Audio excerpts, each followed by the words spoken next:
mo kaya ito lahat, hindi to pabor kay Digong eh. Pagdidismiss sa kaso ni Dilima, hindi pabor kay Digong ito eh. Binasag ni Ombudsman Martirez ang naratibo nang ilahad ang ilang desisyon ng kanyang tanggapan na tila hindi pabor kay dating Pangulong Hindi ko Duterte. naman ikinahihiya, hindi ko tinatatwa na ako'y naging Associate Justice ng Supreme Court dahil kay Digong.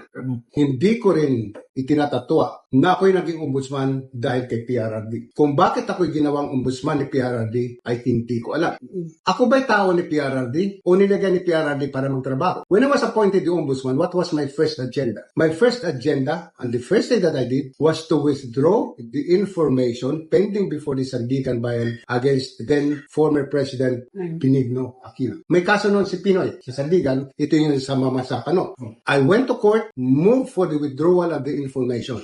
Yan bang gawain ng tao ng isang PRRD appointee? When I dismissed the case of Laila de Lima, the bribery case of Kerwin Espinosa filed against Laila de Lima, did Laila de Lima say, ba't mo ginawa yan? Why did you dismiss? Why did you dismiss my case when you know full well that you are a Digong appointee? Why did you dismiss my case when you know full well that the San Beda community knows that PRRD ay galit sa akin? The other day, she just said, galit na galit sa kanya si Digong. So kung ako'y gumagawa ng aksyon dahil sang-ayon kung sa gusto ni Digong, bakit ka dinismiss ang kay de Lima? Why did I file charges against Secretary Duque with respect to family? Duque being a member of the cabinet of President Rodrigo Duterte, di ba?